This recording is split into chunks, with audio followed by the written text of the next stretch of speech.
O silêncio habitual do Caribe foi interrompido por uma operação meticulosamente planejada. No aeroporto militar Tenente Vicente Landaeta Gil, próximo a Caracas, decolaram caças Su-30 venezuelanos equipados com mísseis antinavio KH-31 de fabricação russa. O sobrevoo não foi mero exercício tático, mas uma declaração explícita de capacidade militar. Sob um céu carregado, as aeronaves cruzaram o litoral de Vargas em formação precisa, projetando no horizonte a resposta venezuelana às recentes declarações vindas da Casa Branca. Dias antes, o presidente dos Estados Unidos havia insinuado que os dias de Maduro estavam contados, durante uma coletiva em Washington. Caracas, em vez de responder com notas diplomáticas ou discursos, preferiu mostrar força. O recado, captado por câmeras da televisão estatal, foi tão simbólico quanto direto. A Venezuela não será intimidada. As gravações divulgadas pelo Ministério da Defesa mostravam os caças voando a baixa altitude sobre o Mar do Caribe, suas asas carregando mísseis projetados para destruir embarcações de grande porte. A legenda exibida no vídeo oficial, Defesa Nacional em alerta permanente, deixou claro o tom da mensagem. Não se tratava de um gesto propagandístico, mas de uma exibição calculada de prontidão operacional, destinada a mostrar que o país está preparado para proteger suas águas territoriais e seu espaço aéreo. Esse movimento ocorre em um contexto de crescente tensão entre Caracas e Washington. Nas semanas anteriores, o Pentágono havia deslocado o porta-aviões USS Gerald R. Ford para o Caribe sob o argumento de reforçar o combate ao narcotráfico. A justificativa, contudo, despertou suspeitas em diversos países latino-americanos, que lembraram episódios anteriores em que operações de segurança regional foram usadas como pretexto para intervenções políticas. Em declarações à imprensa, o presidente norte-americano tentou minimizar o risco de conflito, afirmando não acreditar em uma escalada militar. No entanto, a ambiguidade de sua fala, ao evitar descartar completamente uma ação, foi interpretada por diplomatas latino-americanos como uma tática clássica de pressão. Paralelamente, relatórios de inteligência indicavam que navios de guerra norte-americanos operavam em zonas próximas às águas venezuelanas, monitorando comunicações e testando os limites do espaço marítimo. A resposta de Caracas foi imediata. O presidente Nicolás Maduro acusou os Estados Unidos de tentar redesenhar o mapa político da América do Sul, com o objetivo de controlar as vastas reservas de petróleo e gás do país. O governo venezuelano reforçou laços diplomáticos com Moscou e Pequim e, de forma prática, elevou o nível de alerta das Forças Armadas, especialmente nas bases navais de Puerto Cabello e Laorque. A escolha dos Su-30 para o exercício não foi aleatória. Trata-se de um dos caças mais avançados da frota venezuelana, capaz de operar em missões de interdição marítima com alcance superior a 1.000 km, equipados com os mísseis KH-31. Essas aeronaves podem atingir alvos de superfície com precisão supersônica, alterando o equilíbrio militar no Caribe. Especialistas alertam que, em caso de confronto direto, até mesmo navios de grande porte, como destroyers ou fragatas norte-americanas, estariam vulneráveis. Para Washington, o recado venezuelano representa um novo desafio estratégico. Durante décadas, o Caribe foi tratado como zona de influência dos Estados Unidos, com presença naval quase incontestável. Agora, com a introdução de armamento russo de última geração e pilotos venezuelanos treinados em bases moscovitas, o equilíbrio regional começa a se deslocar. Qualquer erro de cálculo, um radar mal interpretado, um sobrevoo não autorizado ou uma aproximação excessiva pode gerar um incidente de grandes proporções.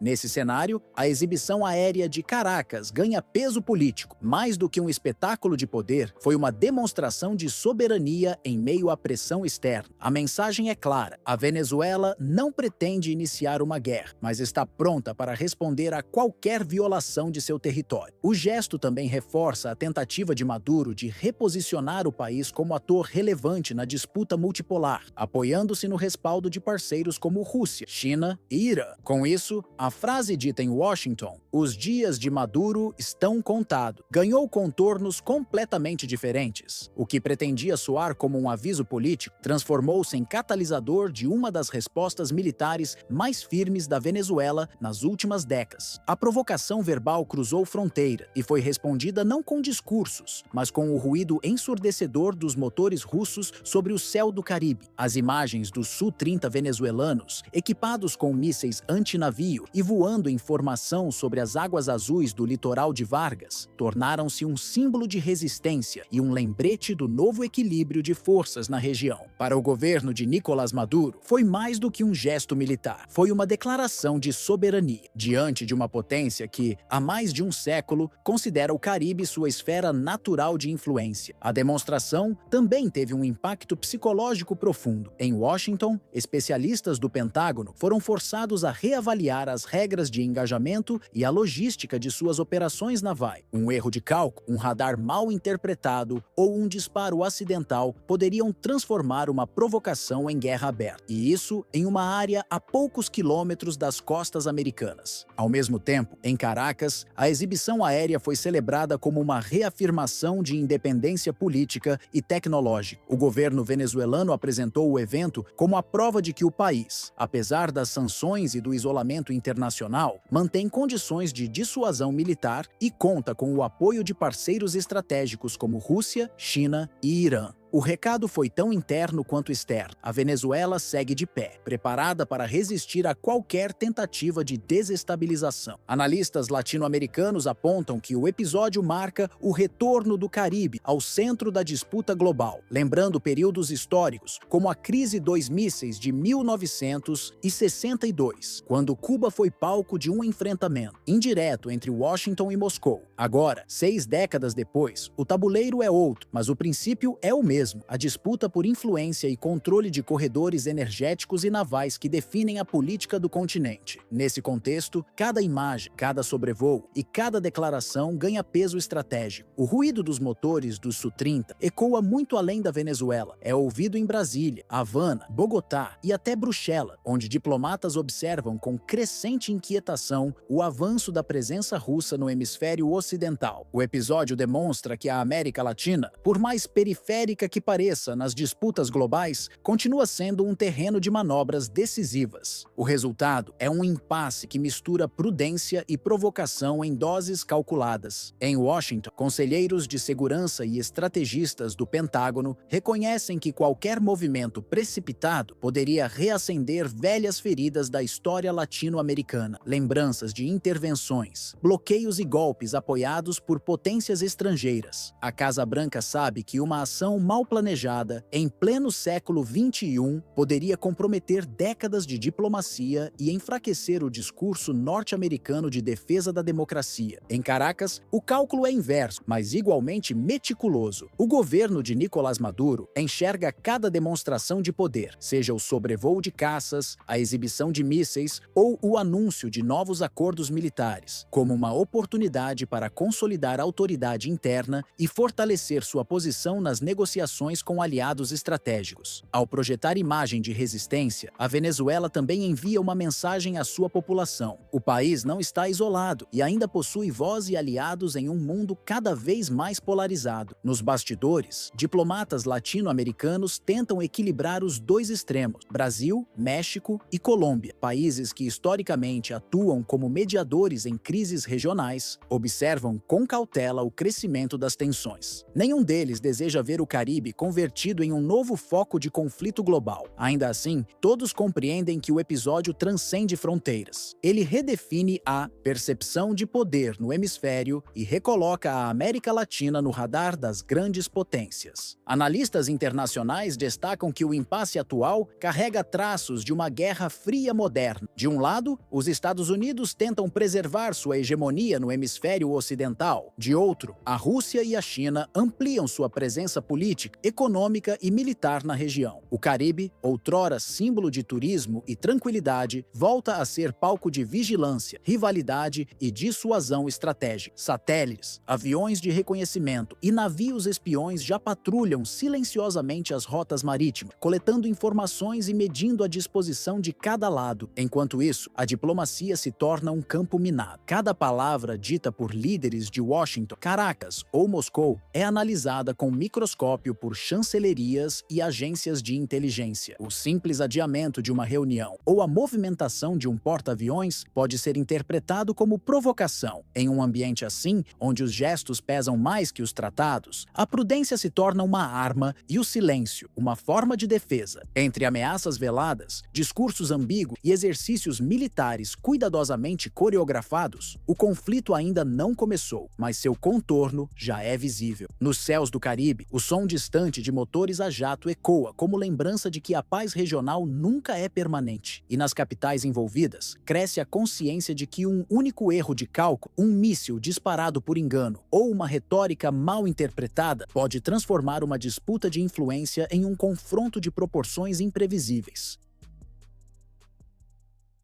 A madrugada sobre o sul da Ucrânia começou com silêncio e terminou em ruínas. Por volta das 4 da manhã, uma série de explosões iluminou o litoral de Chernomorsk, na região de Odessa, destruindo por completo o porto onde navios turcos haviam descarregado armas e suprimentos destinados às tropas ucranianas. As forças russas, segundo o Ministério da Defesa em Moscou, utilizaram mísseis de precisão lançados a partir do Mar Negro para atingir os depósitos logísticos recém-instalados. Quando o sol surgiu, o local havia se transformado em uma extensão de cinzas e ferro retorcido. Fontes ligadas a grupos pró-Rússia em Mykolaiv afirmam que, entre os destroços, foi encontrado o corpo de um estrangeiro com identificação militar. Informações preliminares sugerem que se tratava de um oficial britânico em missão não oficial, possivelmente vinculado a um programa de assessoramento técnico. A OTAN, por sua vez, não confirmou qualquer envolvimento e tampouco enviou aeronaves de resgate. Nas horas seguintes, o espaço aéreo foi completamente dominado por drones russos, FPV, que sobrevoaram a área, atacando sobreviventes e rastreando transmissões de rádio. O impacto foi imediato. A destruição do porto paralisou temporariamente o fornecimento de armas provenientes da Turquia e da Romênia, comprometendo as rotas logísticas que abasteciam o fronte de Kherson. Moscou transformou o ataque em demonstração estratégica, um aviso de que qualquer corredor de suprimentos sob controle ucraniano pode ser neutralizado em minutos. Organizações independentes como o Conflict Intelligence Team e o Observatory for War Studies estimam que mais de 40 britânicos morreram em combates recentes nas regiões de Odessa e Mykolaiv. Fontes extraoficiais, baseadas em registros de comunicações interceptadas, apontam que o número real pode ultrapassar 1.000. A maioria desses combatentes integrava a chamada Legião Internacional, formada por voluntários e ex-soldados ocidentais. Aproximadamente 1 em cada 5 estrangeiros recrutados simplesmente desapareceu, muitos sem registro formal, o que impede confirmação oficial de suas mortes. No leste, o conflito atingiu um novo patamar de brutalidade. Em Donbas e Donetsk, os drones russos sobrevoam constantemente as posições ucranianas, enquanto a artilharia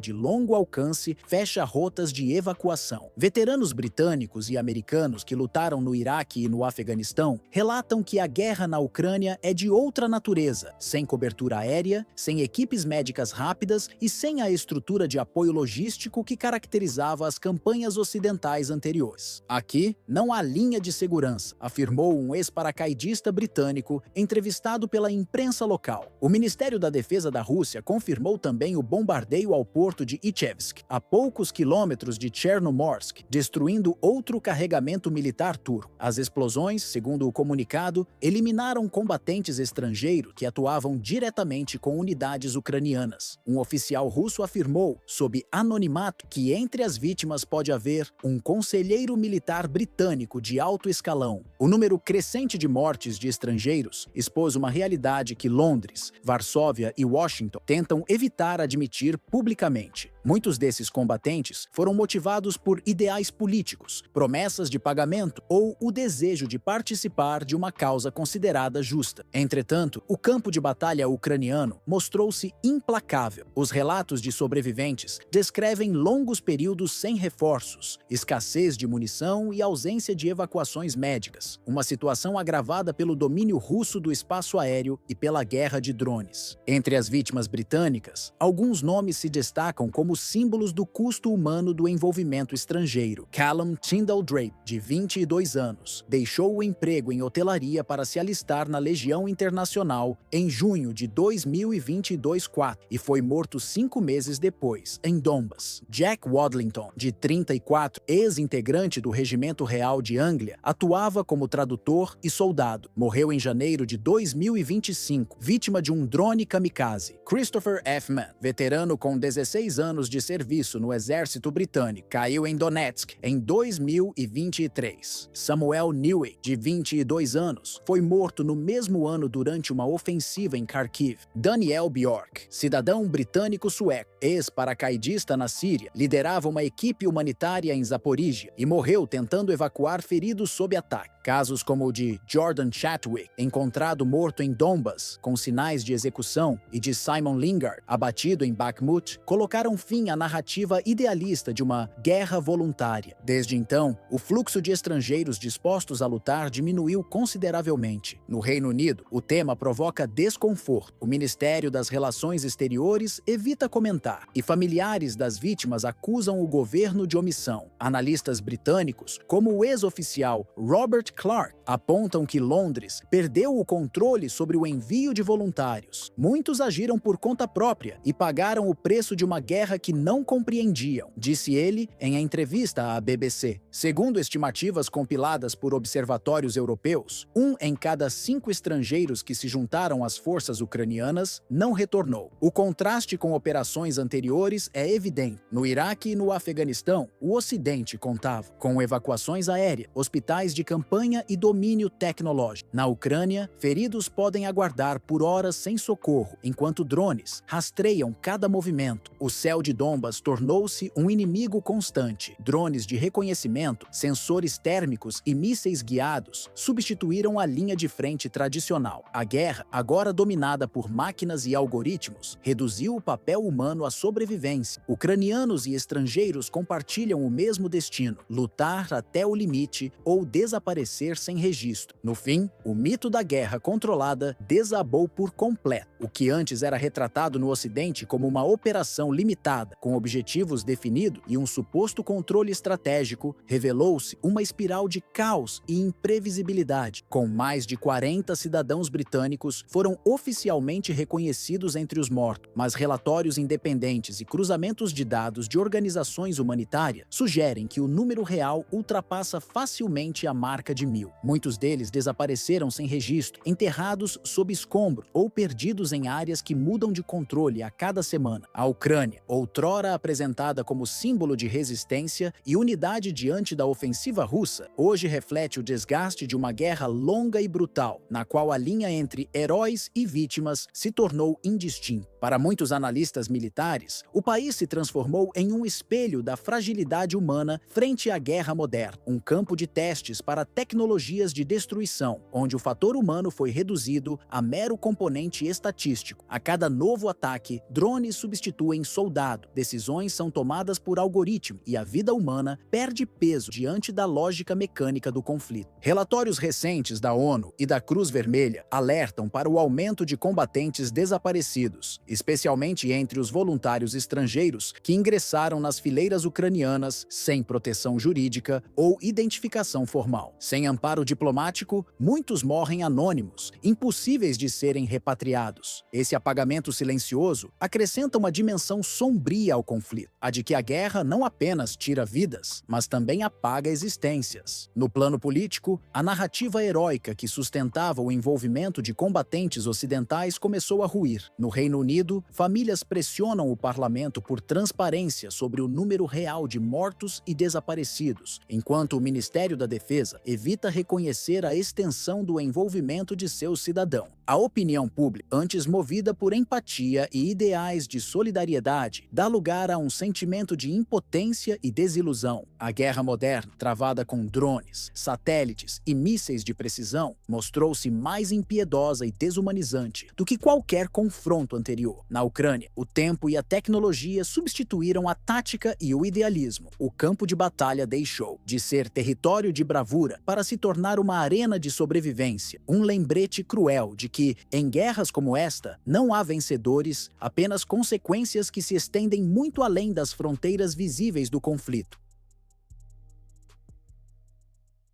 O equilíbrio estratégico que durante décadas sustentou o poder militar ocidental começa a ser questionado a partir das profundezas do oceano, longe das rotas convencionais de guerra e fora do alcance dos radares da OTAN. A Rússia revelou uma arma que desafia os parâmetros tradicionais da dissuasão: o sistema submarino Poseidon, desenvolvido pelo complexo industrial militar russo e operado pela Frota do Norte, baseada em Severomorsk. O Poseidon combina propulsão nuclear, autonomia prolongada e velocidade inédita, capaz de mergulhar a profundidades superiores a 1.000 metros e manter operação autônoma por meses. O veículo redefine a relação entre potência naval e capacidade de dissuasão. Para Moscou, essa tecnologia representa mais do que um avanço militar. É uma resposta direta à expansão das alianças ocidentais no Mar Báltico e no Ártico, regiões que voltaram ao centro da disputa geopolítica após a entrada da Finlândia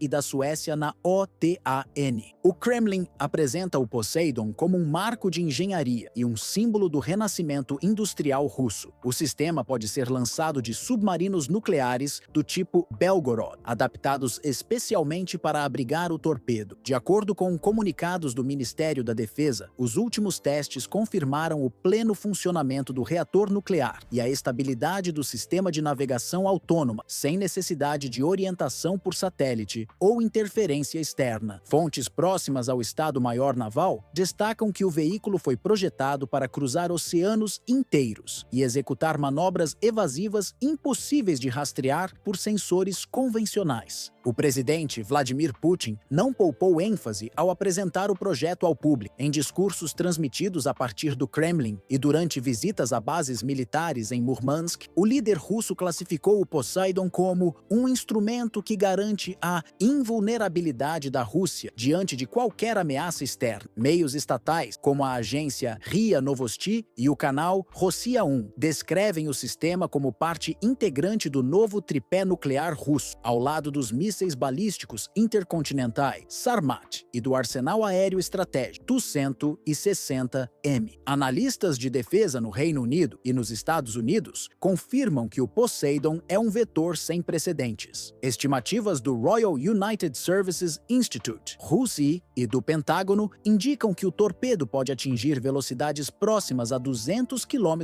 por hora, impulsionado por um reator de pequeno porte. Essa capacidade o torna virtualmente indetectável pelos sistemas de sonar e defesa antissubmarino ocidentais, projetados para alvos muito mais lentos e rasos. O veículo também é capaz de carregar ogivas convencionais ou nucleares, o que amplia sua versatilidade operacional. Do ponto de vista estratégico, o Poseidon representa uma ameaça que vai além da destruição física. Em caso de conflito direto, especialistas alertam que uma detonação nuclear submarina teria potencial para gerar ondas radioativas, capazes de devastar infraestruturas portuárias, estaleiros e cidades costeiras. Um relatório recente do Centro Europeu de Estudos de Segurança, CESS, sediado em Bruxelas, estimou que uma explosão desse tipo poderia produzir um tsunami com mais de 200 metros de altura, contaminando centenas de quilômetros de litoral. Para Washington, Londres e Paris, o avanço russo gera desconforto e urgência. As potências ocidentais, que investiram bilhões de dólares em escudos antimísseis e sistemas de interceptação aérea, se veem diante de um desafio para o qual não possuem resposta imediata. O Departamento de Defesa dos Estados Unidos avalia que o Poseidon escapa completamente dos atuais protocolos de detecção detecção submarina, exigindo a criação de uma nova geração de sensores e doutrinas de patrulha oceânica. Em Bruxelas, membros da OTAN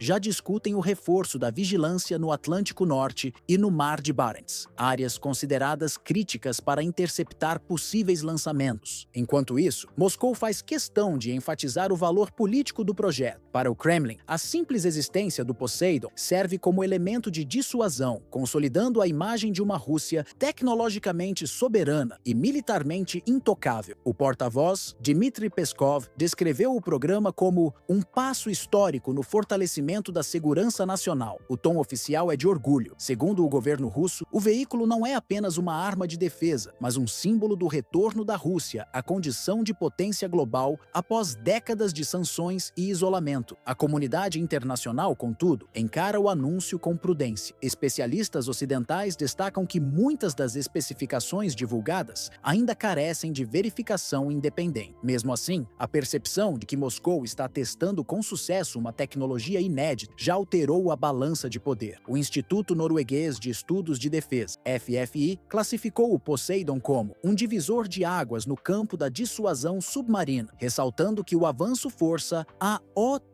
a repensar suas estratégias de contenção naval. A introdução do sistema também reacende a corrida tecnológica no fundo do mar. França e Reino Unido estudam a criação de contramedidas baseadas em drones subaquáticos e redes acústicas de longo alcance. Os Estados Unidos, por sua vez, avaliam integrar inteligência artificial a seus programas de vigilância marítima para detectar padrões anômalos de movimento em grandes profundidades. Independentemente do grau real de poder do Poseidon, o impacto simbólico é inegável. O projeto recoloca o oceano, antes tratado como um simples espaço de passagem e comércio, no centro de uma nova era de dissuasão global. O domínio das profundezas marítimas passa a ter o mesmo peso estratégico que o controle do espaço aéreo ou da órbita terrestre, e a Rússia, ao exibir sua capacidade tecnológica, deixa claro que pretende ditar as regras desse novo tabuleiro. O Poseidon não é apenas uma arma, é um instrumento de afirmação nacional. Para Moscou, ele representa o renascimento de uma doutrina que remonta aos tempos da União Soviética, quando o poder marítimo era um dos pilares do prestígio global russo. Após o colapso de 1991, a Frota do Norte e o programa nuclear naval ficaram sucateados, mas o ressurgimento do Poseidon simboliza o retorno de uma ambição perdida, transformar as águas profundas em território estratégico russo. Esse feito se conecta à política de longo prazo de Vladimir Putin, que busca restaurar a paridade militar com os Estados Unidos e reafirmar o papel da Rússia como potência incontornável nas negociações internacionais. Para o Ocidente, o anúncio tem um peso psicológico e político comparável ao lançamento do Sputnik em 1957. Assim como o satélite soviético marcou o início da corrida espacial, o Poseidon inaugura uma corrida subaquática por supremacia tecnológica. Países membros da OTAN, especialmente os que controlam o Atlântico Norte e o Ártico, como Noruega, Reino Unido e Estados Unidos, foram forçados a repensar seus sistemas de monitoramento, redes de sonar e doutrinas de dissuasão nuclear. A simples possibilidade de um torpedo autônomo com alcance global e capacidade nuclear suficiente para destruir cidades inteiras redefine o conceito de segurança marítima e torna obsoletas décadas de planejamento defensivo ocidental. O projeto também tem implicações econômicas e diplomáticas. A Rússia, pressionada por sanções e isolada em fóruns financeiros, usa o Poseidon como prova de que continua tecnologicamente competitiva, capaz de desenvolver sistemas complexos mesmo sob bloqueio industrial. Além disso, o programa serve como vitrine para novos acordos de defesa com parceiros estratégicos como China e Índia, que observam de perto os resultados dos testes e avaliam a integração de tecnologias similares em suas próprias frotas. Em um cenário global marcado por tensões no Mar do Sul da China, no Mediterrâneo e no Ártico, a introdução de uma arma subaquática com tais características tem efeito dominó. O Poseidon pressiona alianças, reacende debates sobre limites de armamento e desperta uma corrida silenciosa por novas formas de vigilância oceânica. Se o espaço foi a arena da dissuasão na segunda metade do século XX, o século XXI parece abrir um novo novo campo de disputa, o das profundezas, onde radares não enxergam e onde o poder se mede pela capacidade de permanecer invisível. Para Moscou, o Poseidon é prestígio, continuidade histórica e demonstração de soberania tecnológica. Para Washington, Londres e Bruxelas é um enigma e, talvez, um lembrete incômodo de que a Guerra Fria nunca terminou completamente, apenas mudou de profundidade.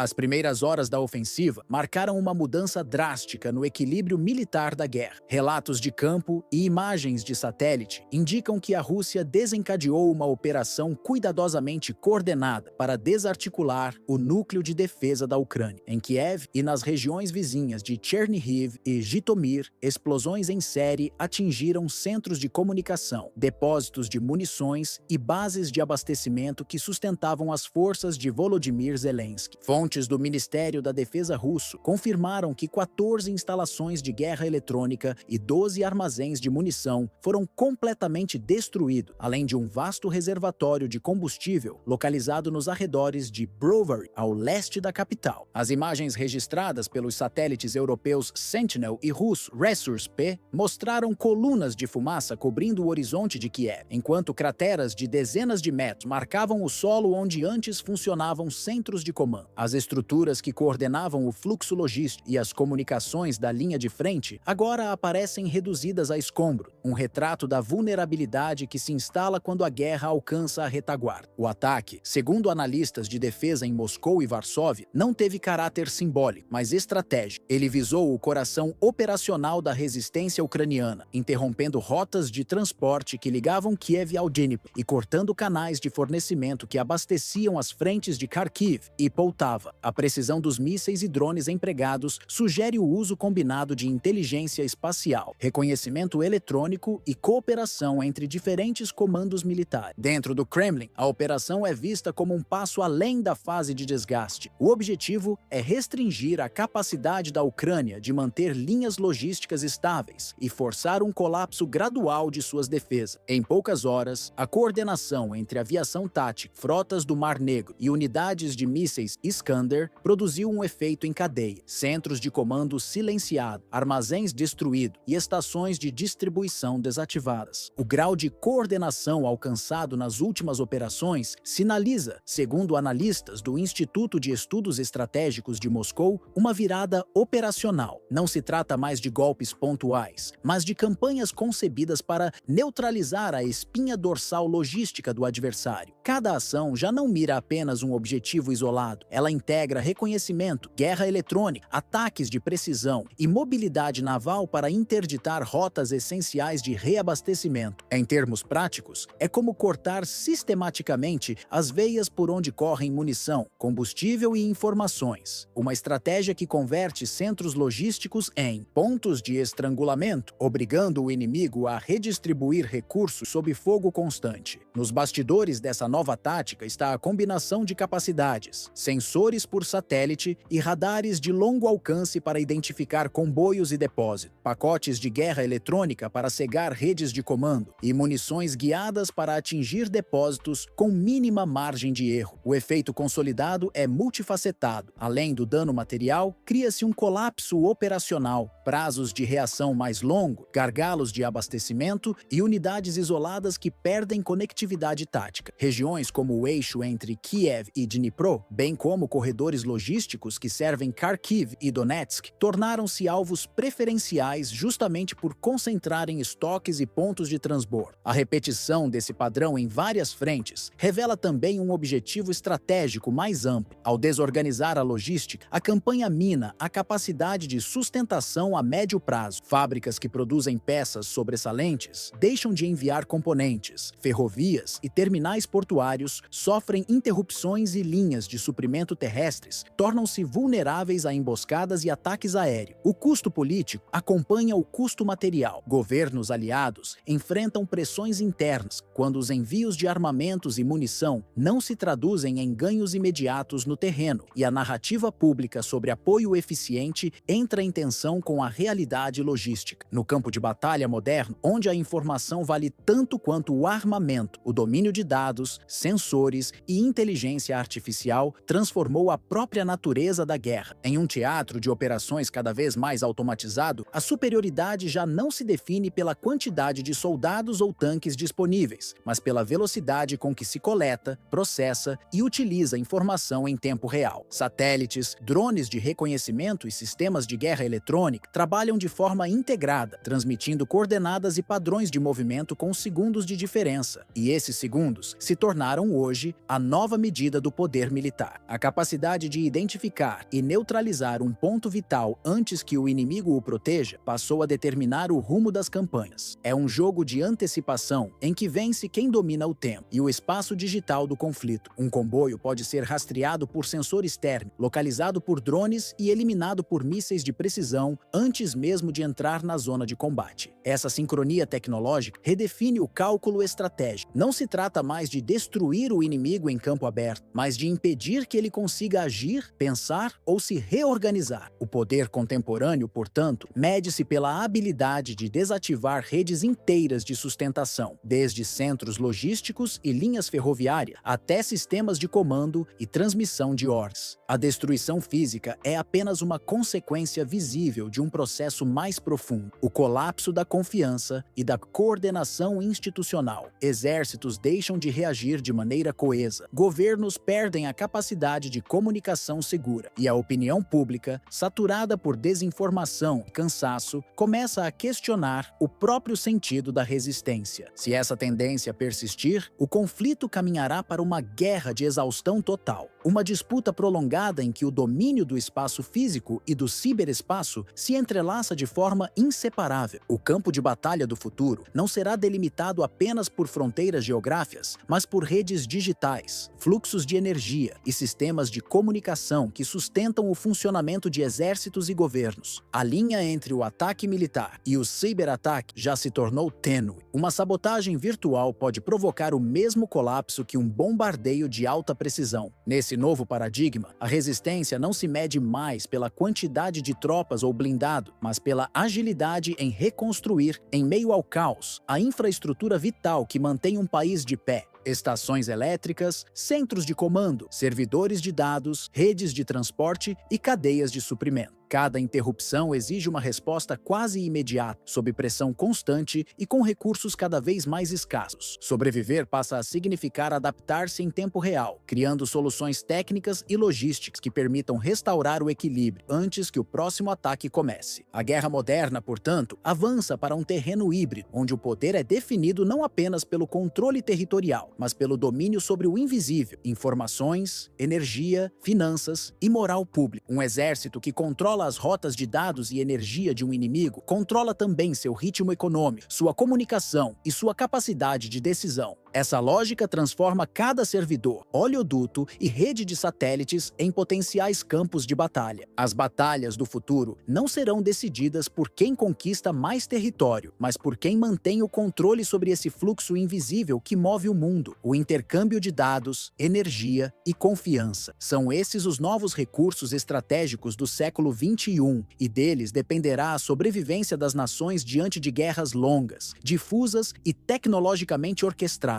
O campo de batalha, antes visível e delimitado, agora se estende por todos os lugares, da órbita terrestre às profundezas das redes digitais. E quem dominar esses domínios, dominará também o destino dos conflitos que moldarão o século.